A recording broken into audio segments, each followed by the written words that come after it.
I feel like the jacket is only appropriate for this video. Can you see the pins galore? Like, we got the Pride flag, we got the Tinder Pride, got Levi Pride, and some Disney. Will the Disney ever leave? No. Hello everyone, I'm Styleboy and welcome to my world. So as we know, Heartstopper the series is out and I watched it all. One thing I kind of noticed with Heartstopper is that there were two other queer media things that it literally reminded me of, which was also Love Victor and Crush. So in this video, we're going to discuss all three together, compare them, talk about the good, the bad, the ugly. Sorry, isn't that like a Wanted song? We're going to be talking all about them. We're going to be comparing each of them against each other because there are like some comparisons I've like noticed between each of the shows. And I don't know, I just want some fun, you know, chill time. I just really want to do this. So obviously disclaimers. Firstly, there will be spoilers. If you want to watch all of these series and movie first, please make sure you do so before coming back. If you don't and you don't mind hearing spoilers, hey bitch, let's go. Number two, these are all just my opinion. Some differ. If you want to discuss about it in the comments, let's do so. Please. It'll be so much fun. And number three, subscribe. Support another gay content creator. I love all the badges on the thing that tell you. Please subscribe. We'll have so much fun. I know this is like a month early from Pride, but fuck it, we're gonna do it anyway. And without further ado, let's begin with the comparison, baby. I'm gonna first start off with Heartstopper. And as you can tell, I was very excited for the series. I love the graphic novel / comic, I don't know which one to call it, and I just love them so much. I can't wait for the next one to come out. My personal favorite, I have to say, is probably number 2. If you couldn't tell, I was very excited. So when I finally sat down and watched it, oh my god, I just fell in love. It's so cute, and I was right. It's definitely wholesome and really well executed. That's something I have to say about this show in particular, in both ways, artistically and content-wise in the story. So I'll start with content-wise story. I'm actually really glad that we didn't just get about Nick and Charlie. By the way, Nick is my favorite character because he's a cinnamon roll and I just want to protect him with my whole life. Also, he's a golden retriever energy and I'm so glad that we didn't just get about Nick and Charlie. Like, yeah, like their love story is really cute and it's so good that we have positive bisexual representation, which I'll get into a little bit later because one character from one of these series also should have been bi. It's so good to get that, but I'm also so glad that we get a trans character in it. I know in the comics, Elle's story is not told as much. Neither is Tara and Darcy's story as much, or Tao's story. I'll get on to Tao later.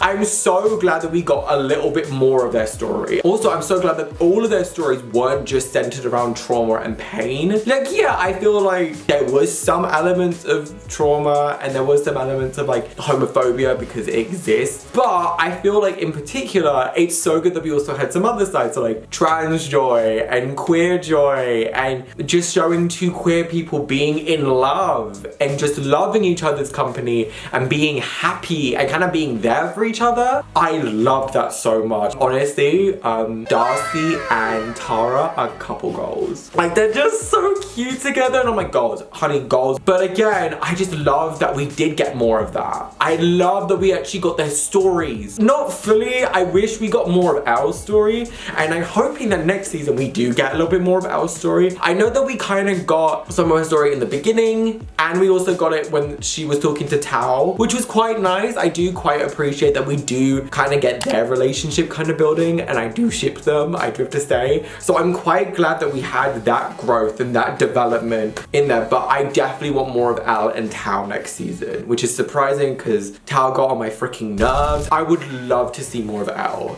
I'd love to get more of Elle's story and personality kind of coming through and kind of about her likes, her dislikes, and all the little things that we did with Charlie and Nick. I really want them to bring in her story and to show a character outside of the trauma of being trans and show a happy trans woman. Oh, I really would love if Elle and Tao became the next characters, like the next mains, you know? Like each season it changes who the mains are. I would love to see that. But I don't know if they will because the books don't really go in that direction, but I just want to see where they go because they definitely added more characters in the series, which made it so much more better and made, in my opinion, the story feel more full. But talking about Tao, let's go on to him because he fucking got on my nerves. I get the motive and I get what he was trying to do because Charlie sadly has been through homophobia and bullying, and Harry, arsehole, literally used a slur to describe him. I completely understand, but I think at the same time,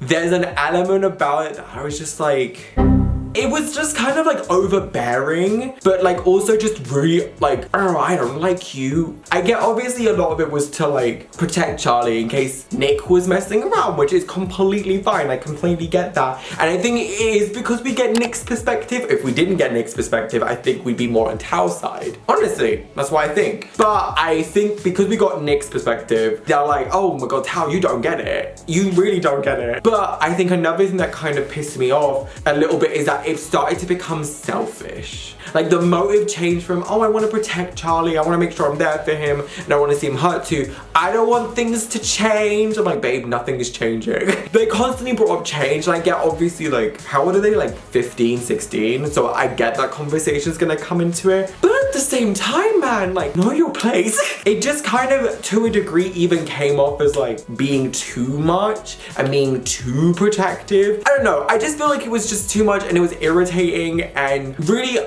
annoying, and then but I am glad that he did apologize. That was the one thing I was like, oh my God, thank goodness. I'm sorry if I was too mean or harsh about it, and I'm sorry if I made you feel like you couldn't tell me. I was like, this is what we love to see. I liked that a lot, and I was really glad that we had that. And actually, something I'm really glad about within this series is that how communication is kind of shown. I don't know why I find this so interesting. I know that like Charlie goes on like a kind of like distancing thing, but like, babe, I get it. Like, I completely understand. Like, the way you view it is that the person you like is losing out on everything that he has or had before. But as the audience, we know it's because Nick doesn't want that anymore. Like, he's changed as a person. His values and things change completely. It's not because of Charlie's fault, it's because of Nick just realizing I want better. But Charlie views it as, oh my God, like he's doing this for me. I don't want to feel that guilt. Like, I feel guilty for that. Like, again, it's not his fault. And I just wanted to give Charlie a humongous hug at that point because I've been in that position. I know that he did that, but I get it. And I'm so glad that they came back together. I can't be without you. I really like you and I want to tell you, and it's just like, you're so adorable. And actually something I really did like was the comparison between Ben, a menace to society, and Nick, the love of my life. Getting videos taken down for bullying and harassment because I'm bullying Ben Hope, a character that I play. TikTok, what? I love the way that they did that because Ben and Nick go through similar things, as in like they're both closeted and they both don't want to come out yet. But adding loads of other details completely changes their story. So Ben kind of was manipulating Charlie, gaslighting him, making him feel kind of worthless, using him for a kiss because he just wanted it, versus kind of learning about his sexuality and learning, hey, I'm not like dudes. And that's cool. And instead really treating Charlie like a piece of shit. Because of his internalized homophobia, ends up attacking Charlie, putting him in the like, no one wants you, why would anyone want you? We're just gonna use you and all this shit. But I'm so glad that Charlie realized like, hey, that ain't true. And I'm pretty sure it's because of Nick. Nick, while he was closeted, was actually trying to figure out himself. And I'm so glad that Charlie allowed him to figure out his identity. Wasn't pressuring him, being like, oh, you need to know. And constantly asking like, are you sure you want to do this? I thought that was actually really beautiful. I know it's like little things, but they just make the difference, okay? That reassurance, being like, I'm here. I love how, in a way, they kind of did it together. They kind of helped each other in a way, and I just love their relationship. They're also couple goals. I love how also flirty it was. Oh my God, the flirt was fucking on, and I loved it. We are on a date. Is that the official rule of dating? Sharing drinks? Yeah. Also, what I loved about this was that it was relatable yet wholesome. I was reading a lot of the comments of like Trin's video, and so many people were commenting like, this is so wholesome, this is so cute, but I related to it so much. So there were the little things like the am I gay quiz, and literally we witnessed Nick go through bi panic. Oh, I love it. But also Tara and Darcy not fully saying the word lesbian. Even like after coming out, kind of being uncomfortable. It's not like like aggressive bullying and homophobia. It's that like casual, covert homophobia that like people like do like side comments, and it really affected Tara. And I'm quite glad that we brought that into it and how it affected Tara. I love that Darcy was also there for her, because it also shows that like it does affect people in different ways. Coming out isn't the same thing. And even in the series, they all had different coming out stories to who they were. I appreciate that quite a lot. But I am glad that at the end we got a really cute coming out scene with Nick and his mom. Olivia Colman, an icon. Oh, I just loved it so much. As you can tell, I love the story, and I definitely can't wait for season 2. So today, the day I filmed, I found out that Heartstopper has been renewed for 2 seasons. 2 seasons! Obviously, you can tell I'm so excited, and I really hope they just bring the story more justice like they did previously. And obviously, I don't think I mentioned this when I was filming, but I know they're gonna bring up Charlie's eating disorder because it comes up in the books. I just hope they don't make it too heavy of a subject. Obviously, I know it's gonna be a tough subject and quite a heavy subject, but I hope they bring it to the light without making it heavy or dark, because I think it's gonna be really good if they do so, but I think they will. And honestly, I'm just really excited to see it. Now, on the other side, the reason why I loved it, aesthetically, the way it was filmed, the way it was done, I just adore it. And what I actually really loved about it is how much, I'm pretty sure Alice Osman was in the series. Now, if you didn't know, Alice Osman is actually the author and illustrator of the comics, the graphic novels. I think she's a producer of the series. I think she actually was also in an episode. So we love an Easter egg. But I love how you have her style in it. Like, you got the little like fireworks and lightning bolts and the hearts and the flowers. Particularly like, was it the kiss scene? Nick and Charlie's first kiss.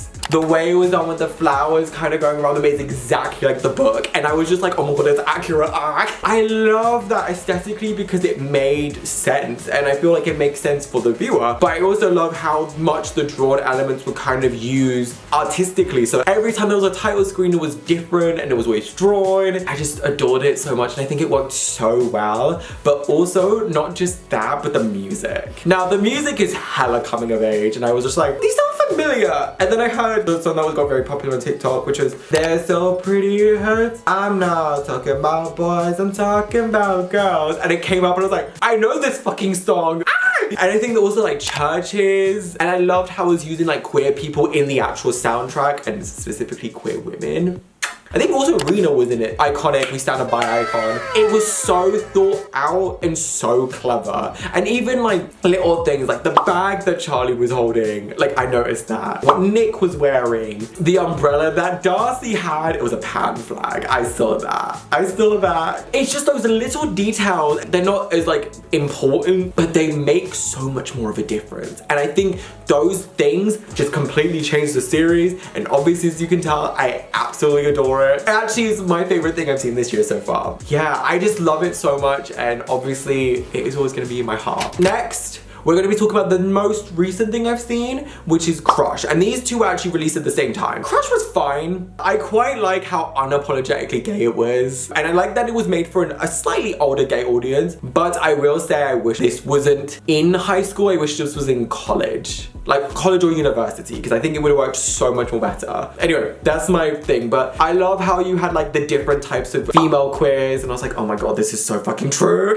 Now, granted, I'm obviously like a gay man, but there was like a phase where I had like a lot of on my Instagram reels like queer TikTok and like women loving women TikTok, and like a lot of the things I was like, oh my god, like I saw them from actual queer women, and then I saw them thinking, I was like, oh my god, this is so true. Even like, what was it, Paige, the main character? She was the art ho gay, you know, and then AJ was like the skater gay, you know. If May was actually gay, like the song, then AJ would be James. It was cool to see it because again, we don't get female loving female relationships that much within the kind of space of rom-com-y coming of age movies. So I actually really liked that. It's also cool that we actually had queer people playing queer people. I know they had it for Heartstopper as well, like Alu, I know she's part of the community.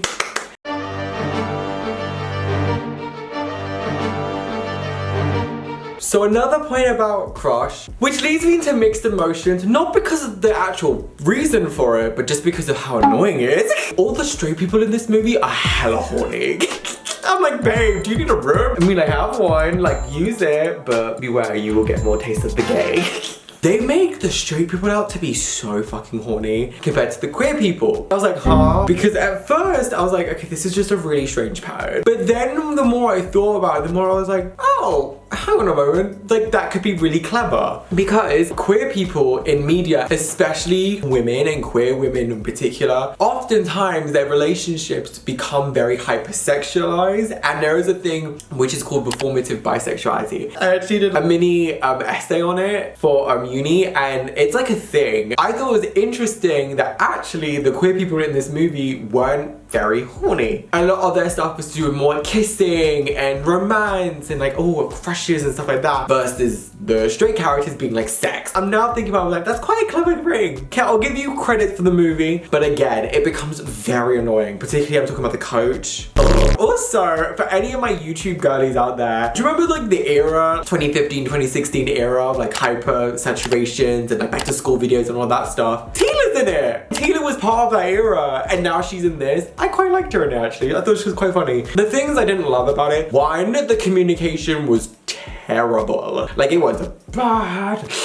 I kind of got it, but to a certain point I was like, babe, this could have been cleared up in a sentence. And obviously I know it's a teen coming of age movie, so there will be some form of miscommunication. But this one was just like, oh my god, this could have been cleared up within 5 minutes. I feel like it was really bad, and because of that, it made me not like AJ as much. Ooh, I did like AJ. She's great, and I love that within Paige and AJ's relationship, it's like a lot more of that like happily, like we're gonna get deep and talk to each other about deep stuff and being vulnerable. I love that. But then it's almost like, okay, well, we just were vulnerable. Bye. It just wasn't my favorite, to be honest. And also that the ending felt really rushed. I feel like this movie could have added like 20 minutes on, because I remember I was watching on Disney Plus and I kind of just sat there and I was like, huh? None of them were tied up that well. They were all rushed, and it was kind of just like, okay, queerness, romance, go. The ending just felt really confusing. Also about Crush, you can recognize different movies within it. While I like that it's an original story and I think there's references in it, like the references are quite strong. So there's a reference to like Pitch Perfect. That was giving me a lot of Easy A vibe. There was like a mystery to find out who was this mysterious person, which was giving me Love Simon energy. Like, there was a lot of different references, which was cute, but I could recognize it. And I was like, okay, we could have thought something else. I'm thinking particularly the end. Gorgeous cast though. Have you seen Isabella? An icon. But overall, decent. It was good. Again, in comparison to the 3 I'll get into like at the end, quite a good representation, I have to say. I liked it, and there was a lot of intimate moments which I actually really liked. We have potential, and I wish they just ran with it more. Now it's time for Love Victor. Now, if you didn't know, Love Victor is actually inspired by the movie Love Simon, and I actually watched the movie last year, but I think before watching Love Victor. I still love the movie. The movie has its problems though, and I can recognize that, but I still love the movie. But I think watching like those two and then comparing it to this, Love Victor is miles to go. There's things about it that make no sense to me, and I still discuss it to this day of like why I think it's really weird. I do have a whole video like in depth discussing season 1 and season 2, but I don't know. I still liked it. Obviously I did like all of these 3, but I think particularly with Love Victor, it'll make you really ponder. There's some things I want to discuss. One, Victor should have been bi. It would have been such great bi POC representation. I think especially the way he was describing Mia and how much of Mia we got in the first season with them two together. He was calling Mia my favorite person. They were doing everything together. They even kissed. They just didn't have sex. What I would have loved actually is if kind of as he was figuring out his sexuality, Mia kind of was helping him. Obviously to a degree she's not queer, at least trying to understand him and be like, hey, like we can do this. Like, how do you feel around me? How do you feel around this? Like, I would have loved it if it was like that instead of the way that it kind of went out. It actually really annoyed me, and I didn't really love that either. How kind of like Victor ended up cheating.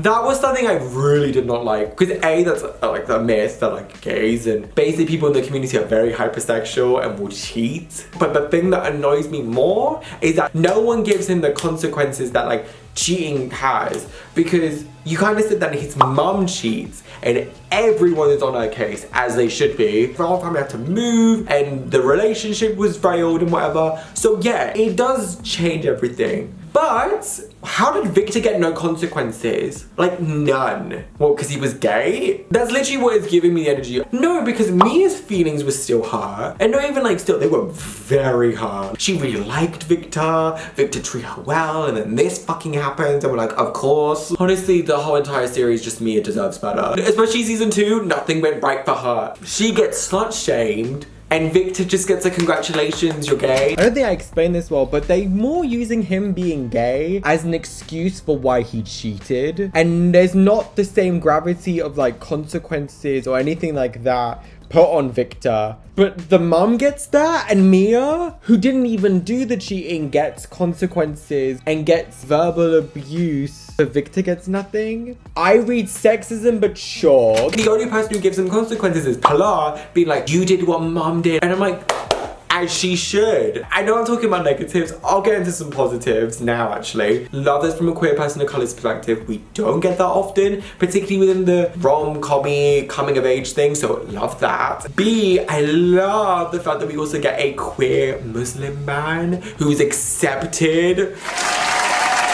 Rahim, my fave! Rahim is me and I is Rahim. But I love Rahim. Like, Rahim is my fave character. I just adore Rahim. I'm so glad they brought him into the show because they really needed to bring him into the show. I feel like it was quite cool to come and have that perspective of Rahim and kind of have another queer person of color onto it and kind of discuss race. I feel like that's one thing I wish they did a little bit more, because they kind of discussed like white privilege. They say that, and there's so much mistreatment towards Mia, a black woman, so like, where are we going with this? Producers, give Mia respect. Anyway, but it was so nice to have that like discussion of white privilege, and I was like, oh yeah, we love that. I wish it got brought up more. I love that the dad wasn't accepting at first, because it's really nice to see like dads kind of being accepting of their children. I love Felix. Felix is again one of the best characters. But I do also really like the episode where he does go to New York and he meets Graham and Simon. That was such a lovely episode, because I feel like what's really good about this show compared to the other ones is that there is that kind of mentor, that kind of guidance from an older queer person to help them guide throughout their experiences. And while yeah, every queer person's experience is different, it's so good to have that mentorship and just someone there. However, we're not done with the bad, so let's continue rolling. Benji's a bitch. I know I talked about this last time, but oh my god, they made it so bad. There's like a comment that like Benji makes with him quitting basketball. Someone was homophobic. Benji's like, oh yeah, this is like the straight leaving out of you. You can finally be gay. And it's like, being gay and liking sports aren't mutually exclusive. You can have them together. Has he not seen the rugby documentary on Amazon? Dumb bitch moment.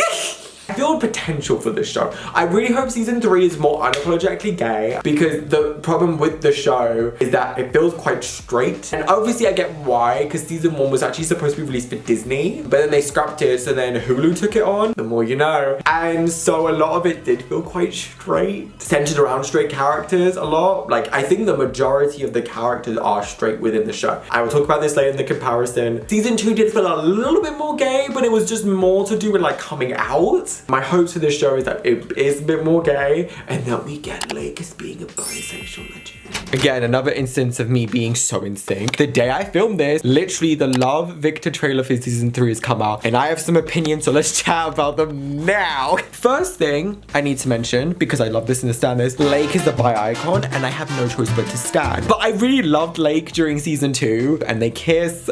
Oh, and let's not make her go back with Felix. The whole thing with him and Pilar being a secret, meh. Benji.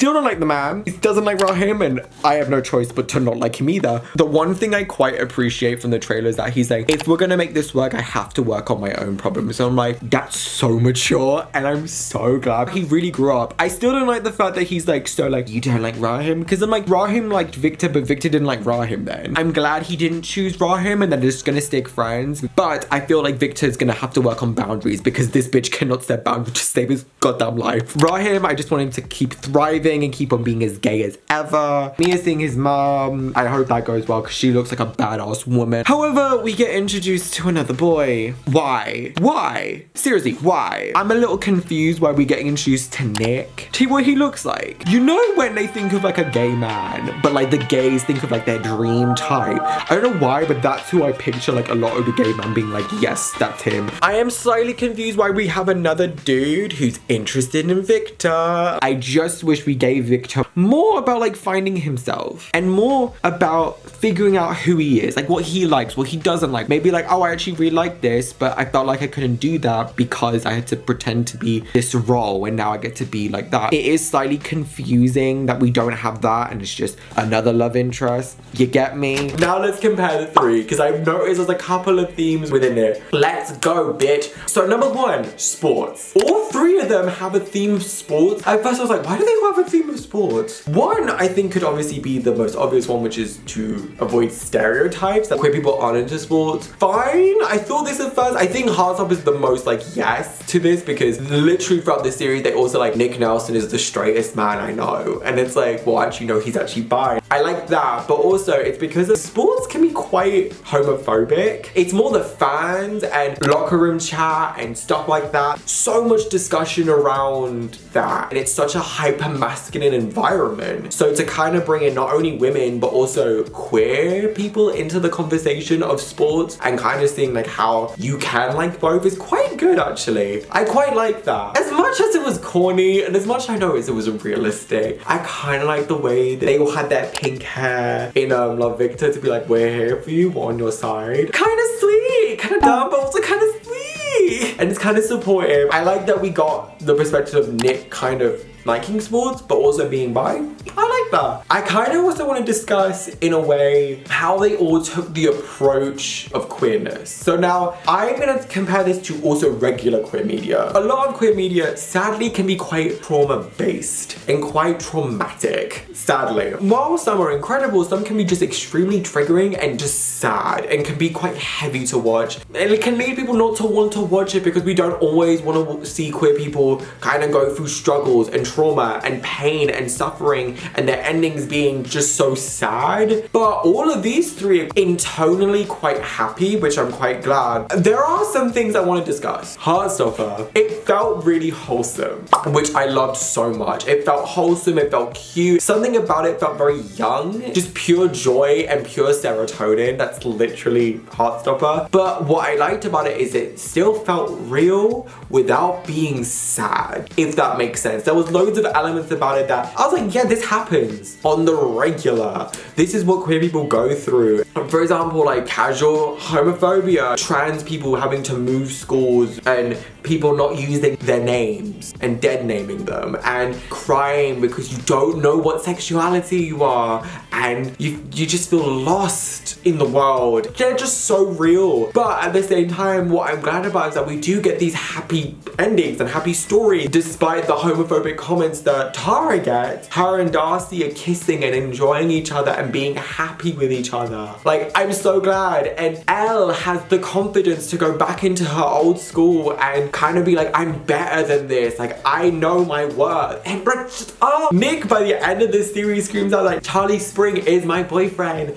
And not just in a friend way. And that just makes me so fucking happy. It's real. That's why I relate to it. And I relate so heavily to it. But it also was just such a serotonin boost. And it was amazing. Crush, I liked that it was a little little bit more of like, okay, everyone accepts queer people, let's go. I quite like that because there wasn't any use of like homophobia or homophobic slurs or anything like that. I quite enjoyed that because it was just like a nice viewing experience. It was just nice to be like, you know what, like they're happy and they're just living life. And I love that it was like a queer love triangle. And it felt really good to have that perspective of like, it's just free and they can be free to who they want to be. I love that. It just felt so normalized, but in like the best way possible. And I really, really enjoyed that. However, I feel like with Love Victor, the problems I kind of had with it tonally was that this is me overanalyzing, by the way. Hi, I'm an overanalyzer. It couldn't decide what it wanted to do. It couldn't yet decide how realistic it wanted to go. Because there were moments that felt real. I was like, oh yeah, like that's a proper discussion. But there were other moments that felt so unrealistic and kind of this extreme fantasy land. But it wasn't quite fantasy because you had these moments. And I felt like that kind of pulled a lot to do with the way that they represented queerness. Not necessarily the other storylines, but definitely just the main storyline representing queerness, in my opinion. There were moments in the show that I felt like you didn't talk to queer people about it, you just assumed. Versus the other shows where I felt like queer people were definitely in the room writing, if that makes sense. The next discussion, which is outing. Now, Crush doesn't have any of this because all the characters are actually naturally out, which I quite liked because I feel like in that circumstance, we don't have the whole issue of like, oh my god, is this relationship gonna be a secret? Oh my god, are we gonna have to hide this? It was just so nice to have it be such an open conversation and just be so open within its gayness. I actually really, really liked that in general and I really, really appreciated that. Outing, Heartstopper. You slightly did it and I didn't even realize it until someone said and I was like, shit. L out Nick to Tao. I'm pretty sure this was just to be like, oh, they're in a relationship. And I'm pretty sure Tao kind of knows. But still, regardless, don't do that. That's kind of a stupid move. The reason why I feel like many audiences probably don't view it as bad is because Tao was so accepting to Charlie. Now, Tao doesn't have to be so hard on Nick because he likes Charlie. Like, Nick was slowly trying to build up to telling people. I feel like that's gonna come into play next season, but do not like that she did that. And Benji to Victor's brother, which was the weirdest argument, oh my god. Because his mum was obviously uncomfortable because his son was having sex. Hey, wouldn't you be uncomfortable? And she didn't go angry either. She was like, oh, please don't do that, like my house, it's like my only rule. Boundary setting. Benji gets fucking offended. It's like, oh my god, it's because I'm gay and because you don't accept me. And it's like, babe, that's not it. And then he just bloods it and his brother. I think this one's the worst because he knows the homophobia that Victor's kind of been facing in his house. So it's a bit like... Luckily his brother was fine and luckily his parents were like please don't do that again, but then he refused to apologize, which made it even worse. Hide me. You can't tell me that like Benji was a good boyfriend in that circumstance. He puts the blame on Victor, like, oh, it's your fault that I'm having to go through with your problems. Like, of all people you should know. What? I wish Benji just apologized. So overall, I like all three, but obviously the winner is Heartstopper in this case. I know there wasn't meant to be a winner, but I feel like there is. I really, really love Heartstopper so much. I just think they did everything mostly right, and I'm so glad that we had this. So obviously, please go watch Heartstopper. Crush was cute, it was fun. If you want like a rom-com to be into, go for it. And Love Victor, we have to see how season 3 goes before I do a full review. Actually, as the ending question for the video, would you want me to do a full like discussion like this of season 3 of Love Victor and the overall series? Comment down below. That is the end of the video because I've been speaking for, I'm pretty sure, an hour and 20 minutes. I really hope you did enjoy this video and I shall see you guys next week with another video. Bye!